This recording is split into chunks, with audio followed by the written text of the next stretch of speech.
Are you ready? Yeah, I'm ready. All right, let me see. Let me just put these people in, allow these people to come in. I just tweeted out the link. So you got to get rid of your screen on the thing here. I see your screen on here. There we go.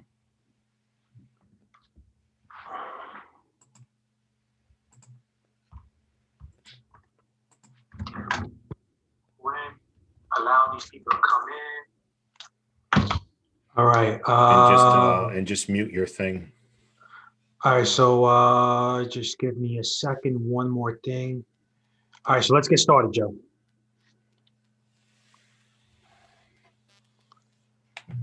We're good to start, Joe. Today is what? What's today's date? Today is Sunday, December 6th, a little after 7:30 Eastern. Hope everyone's doing well. I'll give a second for people to hop in. I just tweeted out the link. What do you got a chart of there? Nothing. Let me just put the market. Big C. What are you thinking here? I mean, what are you seeing in the markets? Right. So something that we touched on the other day, right? So look, I don't look at the indices on a consistent basis. It's something that I believe for what it is that I do, I'm better off not knowing for the most part what the market is doing and just allowing my watch list to tell me what I should be doing. Because look, when you're looking at the market on a daily basis, you can make up so many things that might go against the grain, like there's so many sentiment wise, which we touched on last week on a private conversation. Yeah. You can look at some of these sentiment figures and you can really say, hey, this is not normal. And it's not normal. And that's probably the reason why some of these quant funds, right, who take historical price action and things that happened in the past are struggling this year, because what's happened this year, we have not seen as far as breadth is concerned. I've seen certain breadth figures that are 4 times what was considered really, really high for the last 10 to 15 years. 4 times. At least 3 of them. 4 times the 4 times the extreme measures. Yes. Yeah. What used to be considered, for example, if 200 was considered extreme for the last 15 years, we've been at 600, 700, 800. And it hasn't mattered. Yeah. It's really amazing. And there's also there's just things that haven't happened. We've never had this much global stimulus and even Paul Tudor Jones said recently just this much Fed intervention in the history of the markets just globally. So using traditional metrics to apply to a very untraditional or a time that no one's ever seen is very difficult. Right, and that might be part of the reason why the other day I read that Renaissance was down 20% and some of these other quant funds were struggling, and that might be the reason why. And that's the reason why I don't look at the indices that much, because again, you can look at it, you can see what's going on in the real world, you can sell yourself that we should be going a lot lower, and believe me, it's going to happen. We're going to have a pullback, just like we did in September and also October, and it's going to be quick. Just like here, 9.2 to 9.24, we were down 11% in the S&P 500. 8 to 12% twice in September and October. Right, and there was no signs before then. Like, for example, it's not like the market just hit an all-time high right over here, and then from one day to the other, they decided to sell it all at once, and then immediately after they decided to buy all at once again, and the market ripped higher. So that's going to happen again. I just don't see, before years ago, you had that, the sideways action, the rounding tops that lasted a few months. We're just not seeing that anymore. We're just seeing quick action to the downside and quick action to the upside. Yeah, when people want to lever up, it's just nonstop grind up. And when they want to lever down, you're right, it's out of nowhere. And we can drop a quick, even on the NASDAQ, during that whole move from April to, September, we had some quick, 5 to 7% drops like every few weeks in one day. Right. And the individual names did a lot worse than that. Yeah, yeah. And then you're right. The high growth names, they drop with 2 times the beta as the market. So they'll drop double digits. Like your whole IBD 50 growth names can be down, all be down 10 to 15% in a day or two. Right. And even if you look at the market, the composite just recently had a recent breakout. We were trading sideways from September 1st all the way until 11/23 for the most part. The 50, the IBD 50, still trading for the most part in the range. Why don't you share your screen? Because I know you look at the market as far as accumulation distribution on a daily basis. So let us tell us what you're seeing. Let me pull up my screen, Market Smith, and share. Okay. I usually look at the NASDAQ composite as my main go-to index. I like to look at the NASDAQ, S&P, Russell, and Dow NYC composite, but my main one's a NASDAQ composite, mainly because you have a larger sample of stocks, close to 3,000 versus 500. Also, larger sample of volume, and this is also where a lot of the growth leaders come from. And as a growth manager, this is mostly where I traffic. So, as a growth manager, you rather clients judge you based on what the composite did or the S&P 500? I'd rather them judge me against TLT if we can. TLT, right?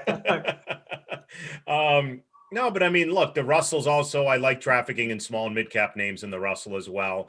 The S&P is just more broad-based. I think it's more technically followed than any other index. But I usually go to the NASDAQ as part of my routine. It's the first thing I look at. And I want to see where we are in the overall averages. To your point about accumulation and distribution, I'm looking at just big volume days. The one we had this past Monday, a week ago Monday, was a big volume day. It was actually the heaviest volume day in the history of the NASDAQ.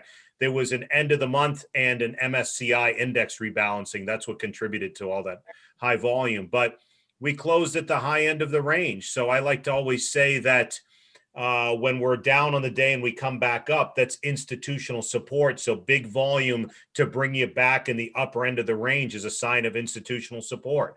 And the reason I track the daily volume and the what's the word I'm looking for? Just the day-to-day volume and price action and is because I want to watch what the big institutions are doing. At the end of the day, they control the market. I know the TikTok traders think they control the market, but the Fidelities and Vanguards and T. Rowe Prices of the world control the market. So now let me ask you this, right? Someone at home that doesn't have time to look at daily bars, would it be okay if they made the assumption that if the market is above the 21-day and the 50-day, that institutions are, what do you call it? They are, and not only involved, but they have the ball on offense? Yeah, that's a great point. You're right, because some people don't have the time. I like to say I would say for short-term traders, the 21 EMA is a good level to look at for short-term traders. I know our friend Brian Shannon uses the 5-day in some of his work, depending on how short-term you are. Medium term, the 50-day, and then some of the super long-term trend followers use the 200-day. So I'm sorry, Joe. Hold on, Joe. I muted you. Hold on.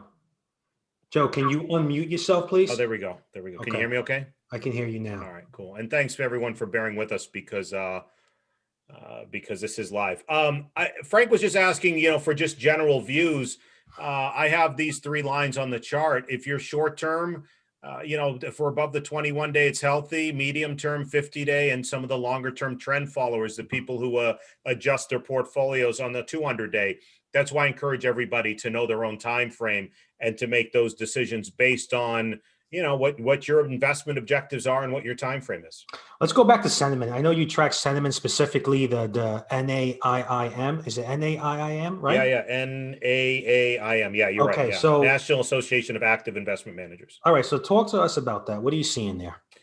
It's basically a measure of how invested people are. They survey a group. I don't forget exactly how many are surveyed. They survey active managers like us and just say, hey, how invested are you? Are you 0? Are you 50%? Are you on margin? And it's been 3 weeks in a row above 100. So they're on margin. Um, it's a secondary measure. I look at like 8 or 12 sentiment measures: CNN Fear Greed, CBOE, Put to Call, Investors Intelligence, AAII. I look at a whole bunch. And every single one of them is at extremes. You know, all the kids are in the pool in the deep end, and there's no life vest for any of the kids. So everybody's just on margin, you know. How has that? How have those levels and those sentiment indicators stopped you at all from doing what you do? Are you cautious? Are you hedge? Are you buying less? Are you fully invested? Have they I might mattered to take some you recently? I mean, I might take some smaller positions just to give myself room. But to your point about when you're not looking so much at the indexes and looking at individual stocks, to me, same thing. Indexes, sentiment, they're secondary measures to the price action of stocks. So, you know, we're sort of bottoms up looking at like the really the nitty gritty of what stocks are doing, because that, I think, for both of us, gives us a true feel for the market. If your stocks are working, it's healthy. If they're not, same with me. If they're not, then it's probably not healthy. So that's 90% of what I do. And all the other stuff is secondary, because if I see a great setup and everyone's bullish, I'm not going to not take it. What I might do is maybe use a smaller position. I'm also looking if we're a little extended on the averages, but that's a secondary measure. At the end of the day, the setups override everything. So let me ask you this: what do you what advice would you give people at home? Listen. We just when we started this conversation, we spoke about those two, was it 12% declines that we had in the S&P 500 in Yeah, September and let me also pull up the October, S&P. Yeah, yeah. or both? It's the same thing, right? Yeah, 8 to Now, 12% declines in the S&P in September and October. all right. Yes. So I'm looking at the chart. Can you please tell me what was bearish about that peak that led to that 12% decline? Well, it's not that it's bearish, and it's a great question. It's more of when we start to, it's an index. It's not some small cap, what do you call it? EV stock, it's like, it's not some small cap biotech. It's an You just index. offended a lot of people with the EV stocks. I know People love those EV we just stocks. lost like 200 viewers. My point is small cap stocks can defy technicals. A huge trillion, whatever, several trillion, whatever the heck it is. I think they said it's 100 trillion now in global stocks. But anyways, a big index, it doesn't really move like a small cap stock. So it's not that it was bearish, is that when we start to get extended, that's why I like to look at the distance from the moving averages. When we start to get extended from the moving averages, that's when you have to understand there'll be a little bit of mean reversion. We can continue higher, but eventually you're going to get some mean reversion. I can pull up an example of 2018. Let me go back a little bit farther. 18. I punched in the wrong number. This is the beginning of 2018, when I think some of the Trump tax cuts came in, and we had that surge where the Dow went up 2,000 points in the first few weeks of January.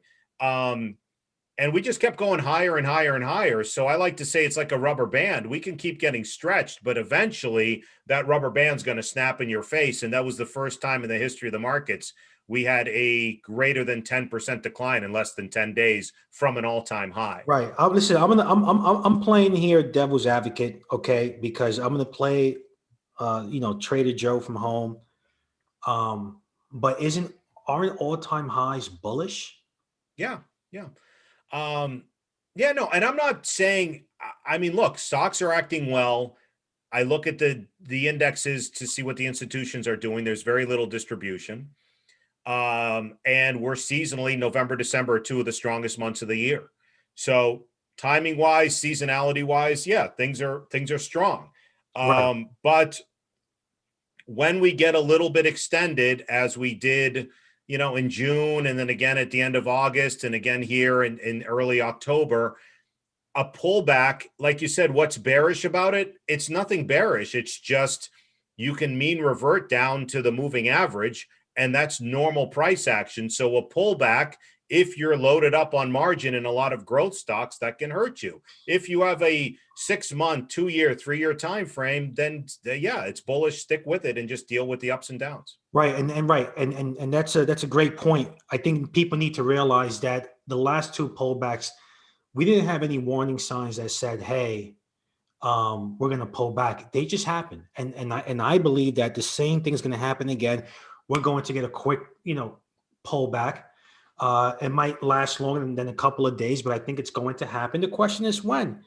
Yeah. And seasonality wise, December is usually a good month. And I saw a stat the other day that when the S&P 500 is up 10% or more for the year, the December's are 15 for 15, 100%. That Yeah. doesn't Yeah.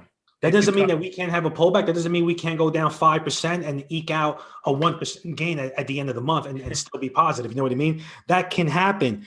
However, I think people need to realize that, in my opinion, sentiment is extremely hot, but it's been hot for a while and it hasn't mattered. And I think that we're going to have a pullback, and I think you need to be ready to understand that it happens. Yeah. You're going to have drawdowns, so uh, don't go nuts about it and just expect it. And I think we're at a level right now that once we have that pullback, we're going to look back and say, well, that was obvious. That's what's going to happen. Well, we're going to point to the put to call ratio. We're going to point to every single sentiment indicator out there and say that was obvious. We're at that level right now where like it was obvious. Now, Yeah. I saw the other day, I forget who it was. I think it was Jim Cramer, which, by the way, I love Jim Cramer. Oh, he's great. He's great. I love his book. The first book was the best book. Confessions. Yeah, the best book. Yeah. Yeah. Confessions of a Street Addict, his best He book. Everyone said should read that. he said that he has not seen such speculative action since he's saying that this is worse than 1999. I disagree. No. I disagree. I love Jim, but I think that's a little too much recency bias because I traded through 99. And you honestly, your strategy in 99 could be like, let's use Eastern time at 9:45 Eastern, wait for the market to open up, see what's up $2, $3, $4 on the day. Doesn't matter. Just buy them. By 3:30 Eastern, they're all up $20 to $30 every day for 6 months. Not only that, when you went out, back then we had to write tickets and we had to go to the trading the trading desk. If you dropped a ticket and you went market on excite.com and you got hit $2 higher than where the stock was just 2 seconds ago, that was a guaranteed winner. That was going higher. Like, you wanted to put a market order and get the worst print possible because you knew it was going higher. That is very true. That is very true. Sometimes you got filled on a market order $5 higher and it was up 50 that day. All right. So talk to us, CNN greed. Where are we now? 80 something? Yeah, 80 or 90. I haven't looked at it in a few days. I think there's room for people to be more greedy. Yeah. Someone says here, what do you think of options hawks saying put to call is useless nowadays? We spoke about that in the beginning. I wouldn't say that it's useless. 89 on CNN Fear Greed, 89. Okay. I wouldn't say that the sentiment indicators are useless right now. They're just not working. Yeah, Option Hawk makes a great point that if someone buys 1,000 options, weekly options that are trading for 2 pennies, that counts the same as 1,000 options that are trading for $84. And his point is that there should be a way to dollar weight them because most of the Robinhood day traders, people at home doing whatever, they're mostly trading weekly options on the FANG stocks and on, whatever Tesla, whatever top NASDAQ 100 stocks there are.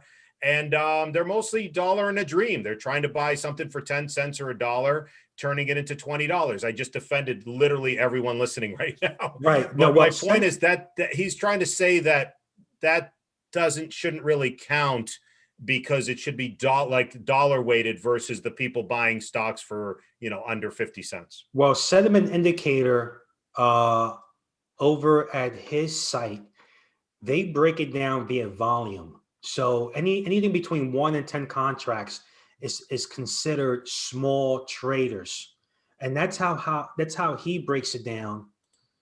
So it's not based on dollar, but based on how many contracts. So here, for example, last week, U.S. options traders opened 94.8 million new equity and ETF contracts. Small traders, which is under 10 contracts. So maybe that way, how many contracts they're buying. Just very, back then we used to use back in the 90s. What was it? Odd lot trades that we used to track. Odd lots. Yeah, you're right. Yeah. Yeah, the trades under 100 shares. Look, here's the bottom line for the people who hopped in late. The market's strong. The technicals are strong. Stocks are good, and seasonally it's a positive sign, and interest rates are low. That's the backdrop. However, the biggest concern is sentiment. And I follow Mike Santoli, who is brilliant, and he follows this stuff, and he's a tremendous writer. And he's also made the point that it's kind of obvious right now. So that doesn't mean we can't go higher. And also that bullish sentiment is not as timely as bearish sentiment, because even though people are bullish, there's a lot of people always hedging and so forth. So you basically have to make the decision. Are you in it for the long run? If you think things are going higher, you deal with a little volatility. If you're worried about a 5% drop, which could happen in one day, it's happened so many times already this year, then you might want to reduce your exposure, but you should make these decisions based on your own time frame and risk tolerance. And that's not just some blah, blah, blah disclaimer. That's actually fact. And I think it's important here for the people that are listening that not once did you say hedge. Not once did you say buy the SPY inverse or any of that stuff, because it just doesn't work as the way it used to. No, it's not. It's not a matter of not hedging. I mean, you can hedge your portfolio, and when the VIX is under 20, it's at least cheaper to buy puts and so forth. It's not that I'm opposed to hedging. It's just, to be honest, they're complex strategies, and it should be up to everyone what they want to do. I mean, it also depends. I'm not, no disrespect. Are you talking about, a Robinhood trader with his $1,200 stimulus check? I'm not putting that down. Are you talking about someone who's retired with a 7-figure account? Like, it might make a difference if you want to hedge, because some of the younger traders might not want to hedge because Only live once. yeah, because YOLO. Yeah, I mean No, but the point is that sometimes cash is better than hedging, in my opinion. I agree with you. Shorting and hedging has just been for even, as you said, for a lot of those quant funds and it's been very challenging for a lot of professionals. So I just say, hey, if you want to hedge, you can do your own research on that. But I would rather personally just keep a little Here cash. someone says, why not just buy the VIX? The VIX is complicated. Because what are your options? You're buying the VXX or whatever else it's out there. Those VIX products are so toxic. If you want to trade VIX futures, you can. I don't know. That's also it's not a complicated strategy. It's just been so challenging to do that, because what are you going to do? It depends on what you do. I have a basket of growth stocks, 20 growth stocks that really don't correlate to the S&P. So the worst thing is when you're hedging on the S&P goes higher and my stocks are lower. I mean, so the only way to do it is, for me personally, would be to write calls against some of my stocks. All right, so give us some of those names, so those 20 growth names that you're looking at right now. Become a client of Zor Capital. No, let me see some questions here. Let's see, what do we got here? What do you think of valuation when you're picking stocks, not PE ratio, but on a relative basis or other valuation metrics? I think they mean maybe like price to sales, or on a relative basis relative to other companies in the sector and so forth. My thing on PE is, in a bull market, it is very overrated. One of the most overrated metrics to use to evaluate a company. It's what you're taught in business school. And again, I'm just going to offend everyone who went to business school, but I think it's completely useless, because historically, the bottom line is you get what you pay for. There's a reason a Mercedes costs $100,000 and a Honda costs $20,000. And I'm not putting it down because I drove a Honda for a long time. But my point is that you get what you pay for. So you pay a premium for growth. So when you're paying a premium for Zoom or Snowflake and all that stuff, these are disruptive companies. And historically, a lot of these companies trade at 1.5 or 2 times the normal market multiple. And then when the earnings kick in, then the multiple comes down. There was a kid on TikTok that was suing, who he wanted to sue Ben Graham because he read that book and he said it was useless. he just lost so much money trying to buy value. What else do we got here? Let me see if there's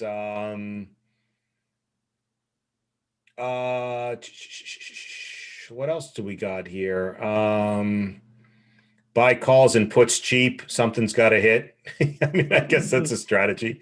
Both sides. What else do we got here? I don't see. And guys, you can send your questions over to the YouTube chat and so forth. Let me see what else there is here. So what, you want to go over some stocks? You want me to go over some tickers or? Yeah, go over some tickers. Let me take a look at my list here. What do you got? I'll pull up what anything you're looking at, or? I'm looking now. I'm looking at Visa's one. Full disclosure, I took a position Friday on this one. I like how some of these stocks shot up. They gapped up a few Mondays ago on the Pfizer vaccine news, and I try not to chase them when they go up, but wait for a sideways consolidation, and it caught up to its 21-day. It's a way to play the economy opening back up, as far as if, the market tends to forecast what's going to happen 6 to 9 months from now, more people possibly going out, spending, restaurants, and so forth. I think that's a decent area. And again, full disclosure, I took a position for clients on Friday. So that's something I'm looking at. A lot of these, I mean, I'm happy to go over a lot of the FANG names. They're building bases. Apple, Microsoft, they're just working on bases. They're just consolidating and sitting Amazon right around their 50 days. The red line here. So they're just basically consolidating in ranges. My feeling is, because a couple people have told me they're frustrated with Amazon and Apple not really moving. Keep in mind, these are the most widely held stocks on the planet, and the market's not just there giving away money and just handing everything away, meaning a lot of people own these stocks. So sometimes, and they've made nice moves. So just keep in mind, one, they have to digest their moves, and two, they need to wear out some of the hot hands who just think these are going to just go up forever. Right. Here we have a question. Do Frank and Joe have an opinion on VMAR? Could it be the Tesla of boat? Oh my goodness. VMAR. It's a Tesla of boats. Something about electricity and water doesn't make sense to me. I mean, I don't really like to throw a toaster in the bathtub with me either. I don't know this company. Vision Marine looks like they just IPO'd. Electric outboard powertrain system. I mean, super small market cap. So I'm going to pay. It's 100 million market cap. I'm going to pass on that one. Right. So So can it be the next Tesla? Yeah, sure it could, and it might not. But either way, well, there's more people who drive cars than have boats. So right. I'd like to talk about the semis. I've been talking about this for a couple months now. SMH is the main semi ETF. A little bit stretched here, but when I screen every night, and I know you screen too, I can go quickly through a little bit my process and what you see too. When I screen, part of the reason I screen is to get a feel for the market, to get a feel for market health, and also to help me gravitate towards sectors. So when I've been talking about software and semiconductors and biotech and medical, it's because when I'm screening, a lot of these are showing up, and that helps me gravitate towards some of my sector work. I don't know if you want to, add to that or talk a little bit about what you do in your nightly work. Right. Well, daily, I do it in the morning. By the way, I'm a morning person. Oh, okay. So I wake up super early, and I go through a particular list, one that includes all stocks, and the other one that includes only the Russell 1000 names. Okay. Usually, the scans that I run are based on what works best within my time frame.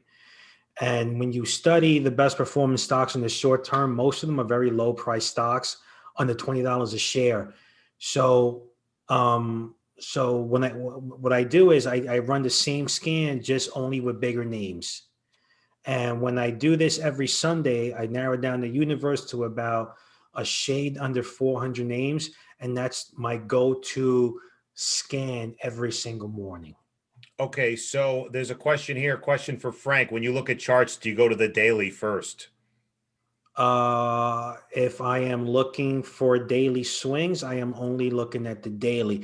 The only time that I look at weekly charts, if I'm looking for weekly ideas, is on Sunday.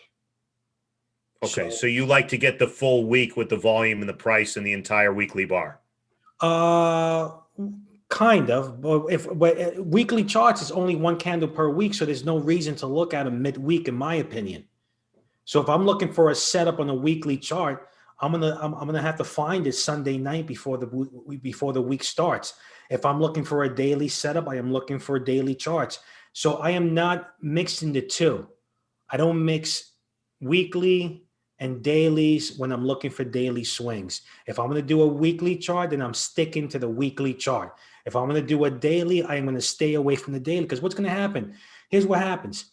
You go onto a daily chart and it goes down and hits your stop. The weekly still looks good and you hold on to it. You look at a weekly chart and it makes a big move. The daily might look extended, but the weekly is just fine and you take a profit too soon. So I like to separate the two. So you'll mix vodka and soda, but you won't mix a daily and a weekly chart. No, right. So I think you bring up a good point that it's time frame, where if you have a longer term time frame, I think weeklies are really the only thing you should be looking at, depending on your time frame. You're looking for shorter term for you to do a great job with that great burst and momentum burst and so forth in the work that you do. So you have to look at daily charts. Right. And again, I'm telling you what sometimes happens to a lot of people is that they look at a daily chart and it goes down, then they go to a weekly chart. And if the weekly chart breaks down, then they're looking at the monthly chart. Okay. And there's nothing wrong with looking at, setting up all the time frames. But for what it is that I do for my daily swings, I am not looking at the weekly. And also with the weekly, I've had it, it's happened to me where I have a weekly chart and the daily looks extended and then I'm selling it, but the weekly looks fine. And the same thing happens on an intraday basis. You might have a 5 minute, head and shoulders pattern, but the 30-minute looks perfectly fine. Looks like a cup and handle or a high tie flag, whatever it is. Yeah. So I don't like to mix time frames. For what it is that I do, I want to keep it as simple as possible. And I try to be as least objective as possible. I am more of either it works or it doesn't work. If I'm going to take a jump shot, it's going to go in or not go in. It usually goes in though. Yes, very true. Let's see if we notice an individual stock setup, but money flow hasn't been in the industry. How should we approach this? Specific stock setups first or money flow into the industry first? That's a fair question. I like to focus on the leading industry groups. So like I've talked about, biotech, medical, software, and semis. Let's look at that. But if something shows up on my stocks, my screens in retail, maybe a financial, maybe an industrial name that shows up, I'm not going to say because they're not in the hot sectors of the time, I'm not going to say I'm never going to take that. I would like to gravitate towards the strongest sectors and find the strongest stocks within that sector, but that doesn't mean I'm not going to touch something in another sector. Right. Someone's asking about ONEM, ONEM, which is something that I've been following on the weekly chart for a while. I think it looks good. Yeah. Let me, that's a recent IPO, ONEM, One Life Healthcare. Provides membership-based primary care platform with digital health, and it's in the managed healthcare medical. It looks good. It looks like an IPO base, and it's working on the right side of its base. It has very, very strong support here at that 27 range. And yes, I agree. It's building the right side of its base. They have good revenue growth as well. So it's a recent IPO that looks good. Yeah. Okay. Are you going to reduce risk ahead of the GA election? Yeah, the Georgia election is going to be something to consider. I think we talked about this, and maybe you can elaborate some more. I think people tend to hedge, they wait to the last minute. So that's what, January 5th, 6th, something like that, whenever that runoff election is. So a lot of the reason this isn't politics, it's just what people have been saying. A lot of the reason the market jumped is that the market likes gridlock with the Republican majority in the Senate. So that way nothing will get through if they really want to raise taxes. But if it returns to a Democratic majority in the Senate, then I think people know that maybe some of Biden's tax plans would go through, which would be raising capital gains, raising dividend, raising death tax, raising corporate tax, which even Leon Cooperman has said if they raise the corporate tax, you might have to take $20 off of S&P earnings. So that election, I think even Paul Tudor Jones said recently that that's going to be a binary event, but I'm just trying to get through the end of the year. I'll worry about that when the time comes and see how the market looks. Right. Any SPACs on your list? For me, for my time frame, all SPACs for me are worth watching. We just had, listen, the market, every now and then we have these themes in the market where a sector or an industry, they trade together as one, and people go bananas over them. And we had it last month with the energy names and the SPAC names. Yeah. So for short-term traders, you need to be aware of that. If your time frame is longer than 2 months, then you need to be careful. See, there's something I want to say about, when people ask about SPACs and the EV stocks. Look, when I was trading 98, we were all 90, 97, 98. We were all jumping in all the dot-coms, and it went on for a long time. There were corrections in 97 with Japanese debt crisis, long-term capital in the summer of 98. But my point is, so there were some pretty quick corrections. My point is, though, that it went on for a while, but this is just something a reminder. I'm not trying to be the parent I'm just trying to remind people who have not so much experience and time in the markets. It's not Dave Portnoy, Green Hammer, stocks only go up. And I love Portnoy, and we're in a great environment, but just study history and remember that this can go on for a while, but you still have to stick to a discipline. And by discipline for me, and I think you would agree, Frank, that means getting strong entry points. Don't be sloppy with your entry points, and making sure to have a loss cutting policy around what you're doing. Because if you get so used to stocks only going up and always coming back, eventually when they don't do that, you're going to be buried 40, 50, 60% in some names. Right. And you don't have to go back too far to see that. You had the cannabis stocks a couple of years ago. They all went crazy. ACB, Tilray, Canopy Growth. Then you had the Bitcoin stocks. Before then, you had the IQs, the Billies of the world. Look, it's you can be stubborn with the indices, with individual names. You have to be careful because you can very easily find yourself in a hole. Yeah, I mean, you don't even have to go that far back. You can just go to this year. The problem is recency bias. People were scared and end of the world. And when the S&P was, down to whatever it was, 1,800, 2,200, I forget where even we hit. I have to look at the chart. Yeah, 2,200 in the S&P. They were calling for 1,600 and a retest of the 2013. And some people were calling for a retest of the March of 09 levels, which would honestly be the end of the world. But that was just not too long ago. And then now it's stocks can only go up. So it's just a reminder. And you say all this all the time, stocks can go down, and people, need to be reminded of that because it's just a good reminder to stick to your discipline. Right, which means to you that when you put on a trade, do you know beforehand where your stop loss is? I like to, yes, I have a guide, but I don't put in, see, this is where it depends because I don't put in stop loss orders. It's more of, I just like to observe them and I have levels, but personally, this is where it depends on if you have time to watch the market or if you're working full time, then you're going to have to put in those orders. And that's just a personal thing, with depending on your time frame and if you're working and you're able to watch the markets or not. So I have my levels. I just don't put in the stop orders there. Right. And that's because you don't have an issue taking a loss if need be. This is Twitter, sir. We don't take losses. Okay. I take losses all the time, and I try to just keep them small and try to offset that with a couple of decent winners. I know that sounds cliche, but it's the truth. Because when people say, what's the biggest loss you take? I take a lot of 3, 4, 5, 7% losses. Now, I've had something like I had a position in recently, people say, hey, teach us something from losers. I had a position in QDEL, which does a lot of the rapid test equipment and so forth. And when Pfizer came out with that vaccine, it gapped down, but you stop yourself out. It happened. It gapped down 20, 30%, broke below its 50-day, no questions, no going to shareholder meetings, no bitching about it on Twitter. I just take the loss and move on. Right. And I And the think, more you do this, the more callous, the more confident, the more whatever, you just brush it off and you say, yeah, it sucks. It's not that I don't have any emotions towards it, but the more you do this, you accept it as part of the game.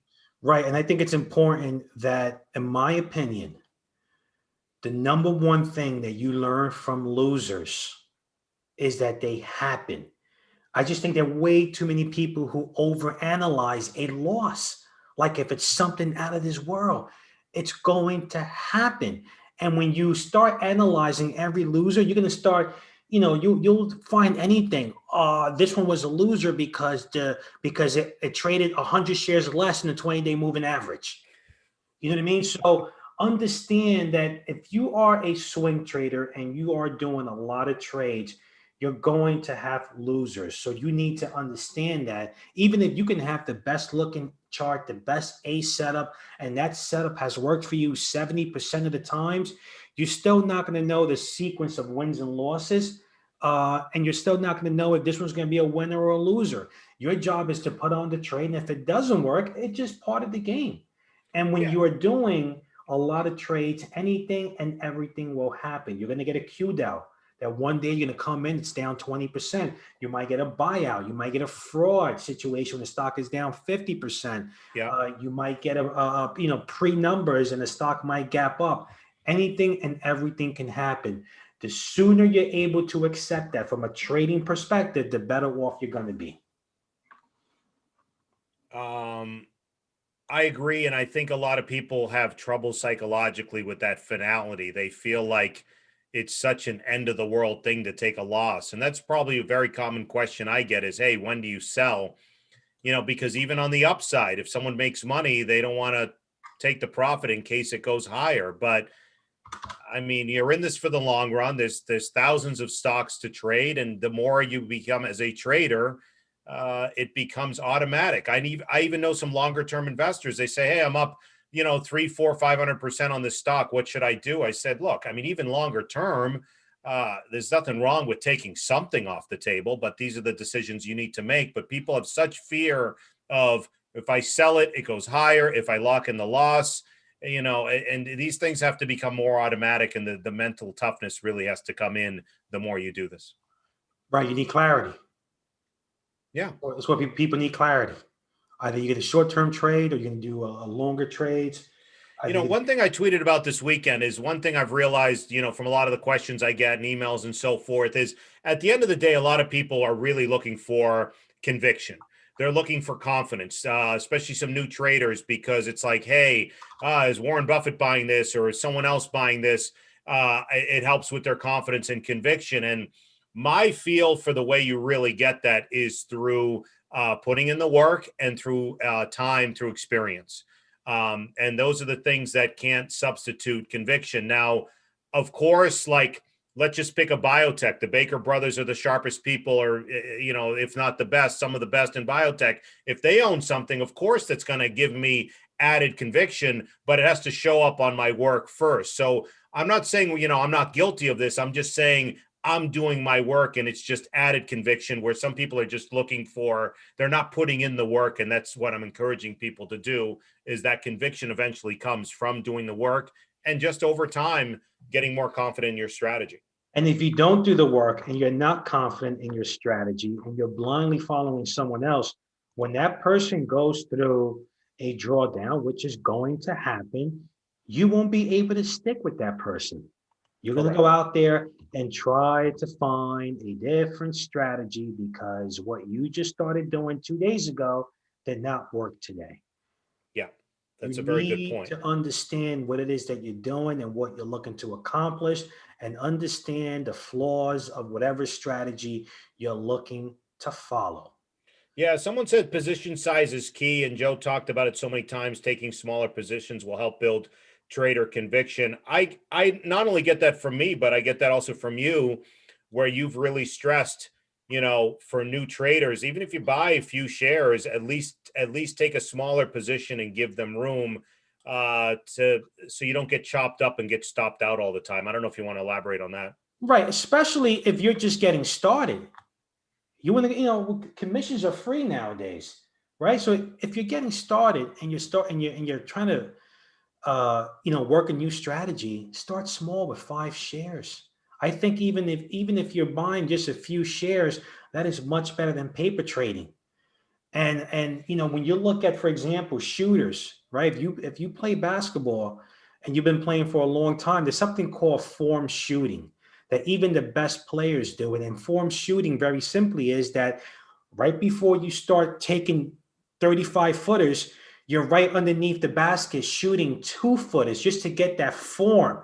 And you go all around in a circle just to get the form. And then once you start to warm up, you feel more confidence, then you step back. The same thing with size. You start small, you do 20, 25 trades, and then you start to increase the size slowly but surely. Yeah, that's a good question. I wanted to ask you something because I have a friend who's trading and he says his account has grown, but he's having trouble growing the size with the account. Meaning, if he's buying 100 shares at whatever dollar amount it is, between the account growing and he's added money in, now the account is double, but he's still buying that same 100 shares and he's having trouble bumping up his size to 200 shares. How would you answer someone like that who's having trouble with sizing up? Right. So number one, I wouldn't. Right. So I wouldn't bump up to 200 right away. Go to 125. Number one, I would stop trading stop trading your P and L. Stop looking at the P and L as far as the dollar value, what you're up, what you're down. Forget about that. And I would consider perhaps maybe switching it up to looking at it from a risk perspective. So if you're buying 100 shares and your stop loss is $5 away and you're comfortable losing $500, just go with 600, right? So reverse the numbers, so that way you're looking at only the risk and not the amount of shares.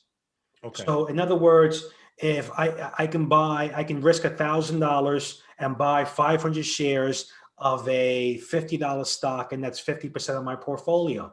If the stock goes down, although it's 50% of my portfolio and I get stopped out, it's still the same $1,000. Right. So I would consider just base it on risk instead of just looking at the share amount. But more importantly, uh, don't look at the P&L. Don't trade your P&L. I have no idea when I'm up or down for the day. It's irrelevant to me. All I want to do is go through the process of doing what it is that I do without all these different things going through my head. Was I down yesterday? Is the S&P up 1%? I'm only up 0.5%. I got to make it up. Stop all that. Agree, and sound advice there too.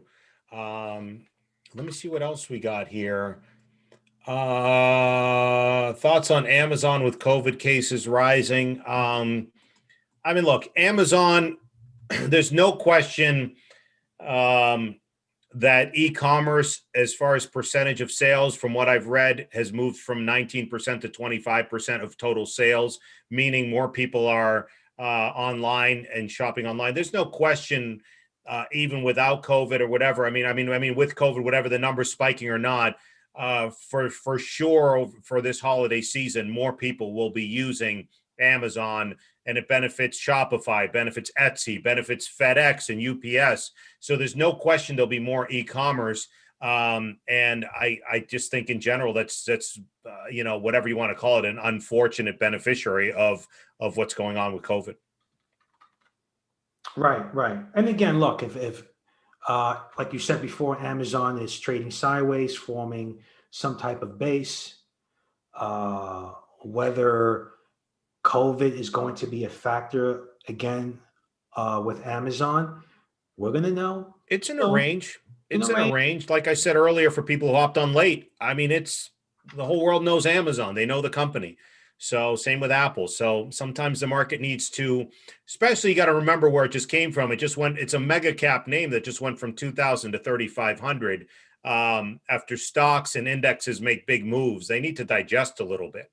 It doesn't mean they have to go lower. They just need to go sideways and build bases. And the more you study charts and the more you study technicals, you will understand that and accept what's normal and what's not normal, and understand what's normal and not normal. Right. What else do we got here? What are your thoughts on margin? Margin Yeah, is not margin. margarine, the butter, because someone asked me about margarine. I said, yeah, I put it on my bagels. But no, margin for traders. Your thoughts on margin, to use it, not use it. What are your any thoughts on that? A little bit of margin is okay. Too much more, to heat up the house, too much margin will burn down the house. I would agree. Uh, That's well said. Well said. Um, and again, I think margin, you have to be an experienced trader to use margin, in my opinion. Is there a need for margin as a swing trader? If you're experienced, look, there are people who have a hard time following swing ideas with buy stop and sell stops, and they're looking to do options. Okay, that's just crazy to me. So margin, listen, I don't use margin. There's nothing wrong with margin, but you need to be experienced with margin. Ask yourself, why do you need margin? Are you buying 37 stocks, or are you going too big on the ones that you have? And even if you do use it, just just make sure that you know what the pitfalls are. Yeah, I agree.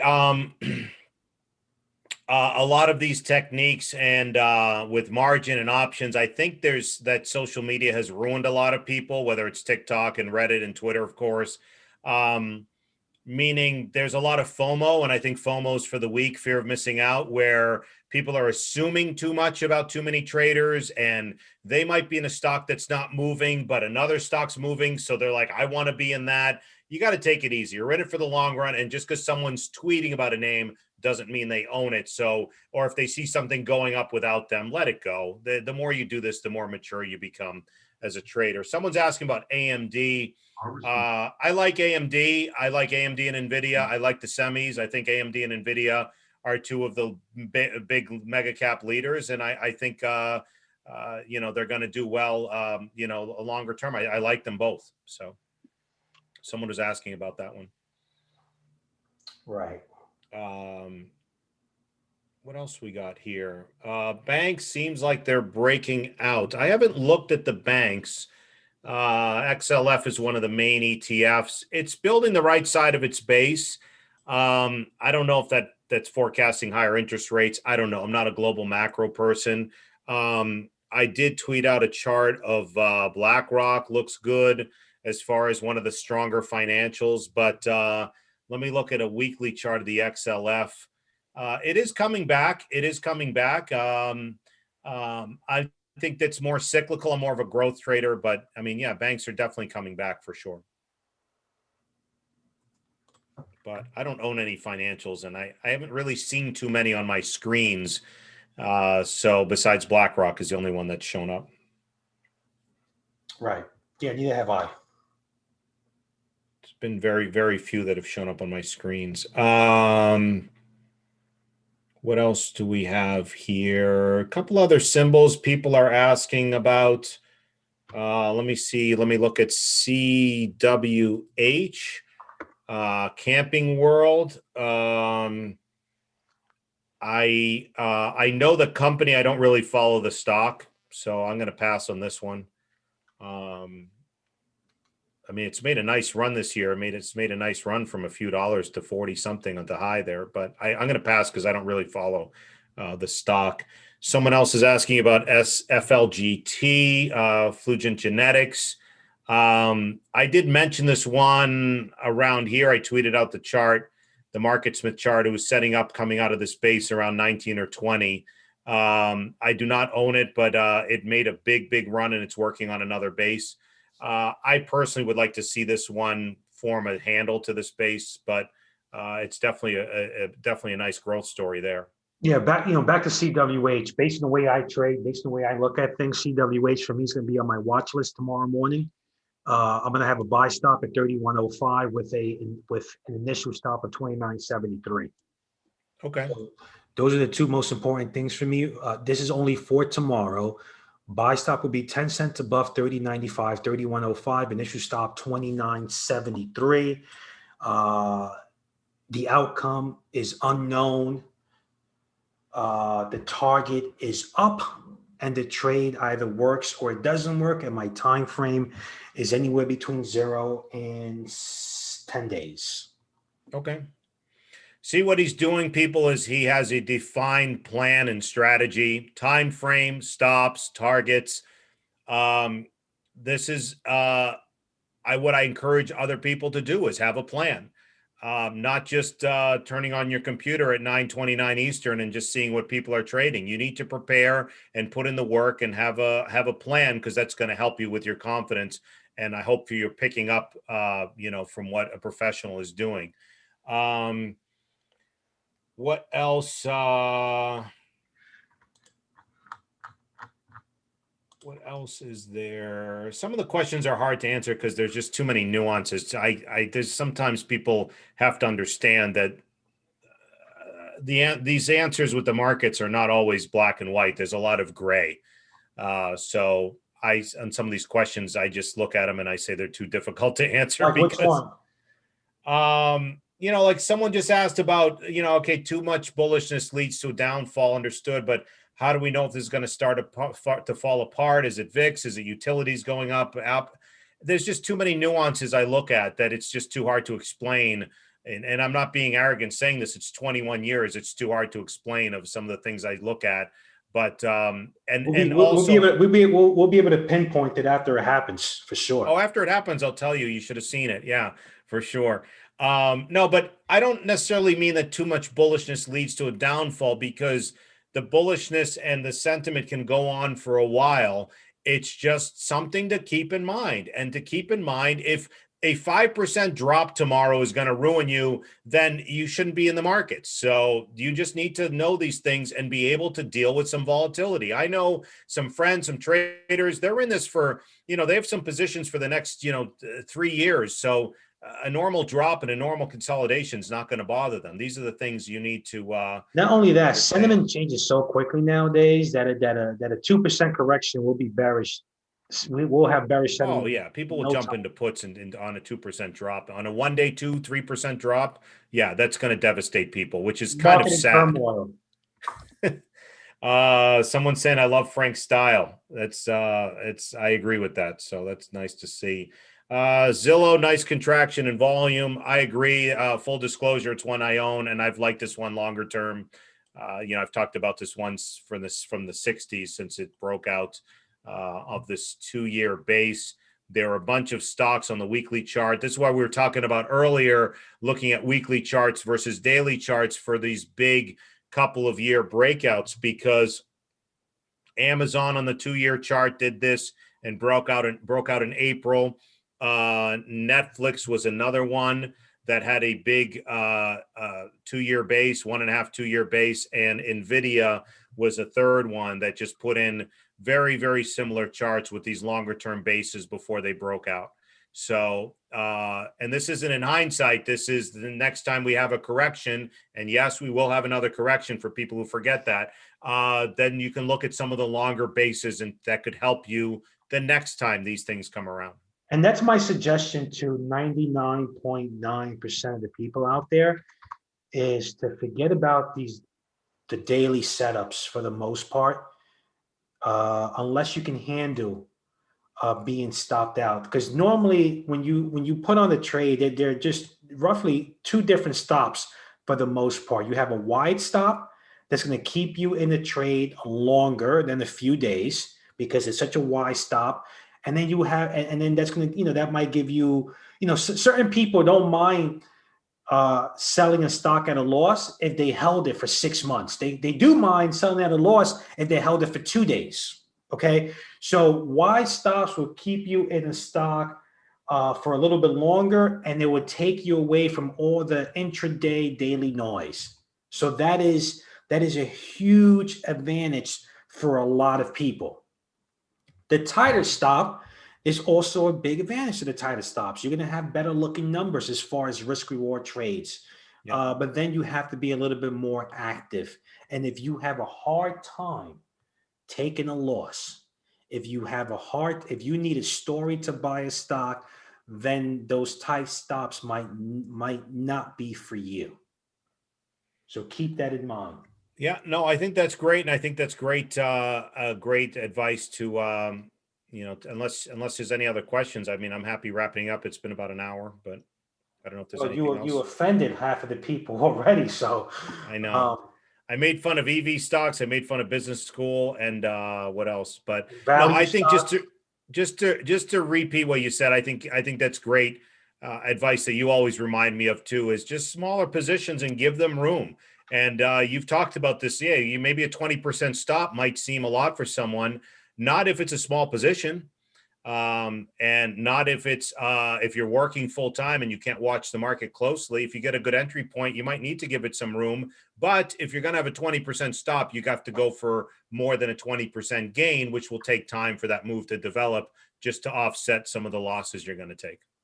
Right. And my suggestion is that if you're looking to go that route, try to stick with the quality names. Okay. Not not FUV, solo, blink, because you're gonna get a 20% stop out within days. Try to stick with the quality Russell 1000 names.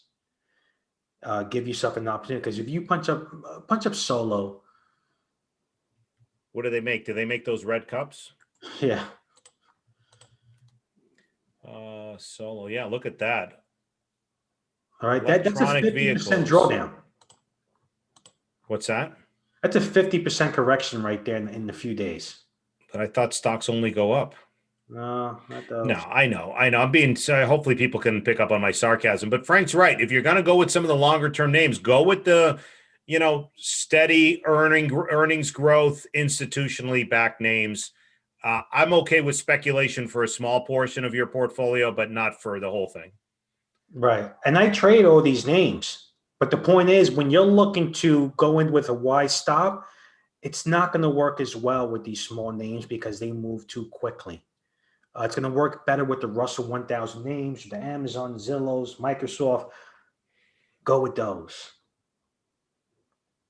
Very, very sound advice. Very, very sound advice. So, um, I'm cool wrapping it up. Appreciate all the questions and for people hanging out. We had like 50,000 people on this. It's pretty impressive. Right. Was that before or after you offended half of the people? And then I offended everyone and we're stuck with 10. Right. All right, But good. good luck to everyone this week. Thanks for hanging out. And if you know how to reach us at JFami and at Zor Trades, Oh, right. Where can we, whoa. Where can we find you? you can find me joefami.com. I have an investor education product. JFami at zorcapital.com and at JFami on Twitter. But on my website at joefami.com, there's information on the educational product, which I've really enjoyed and have a great group of members that I'm working with. So please, check that out at whenever you guys want. Where can people find you? New York? New No. York. Twitter, Zor Trades, zorcapital.com, frankzorrilla.com. I have a stock twitch room where, for do-it-yourself traders, we got a couple of hitters in there that love trading and share a lot of ideas. So you can find me in any of those places. Okay. Awesome, my friend. Thanks for setting this up. Thanks for doing this. We'll hopefully do another one soon.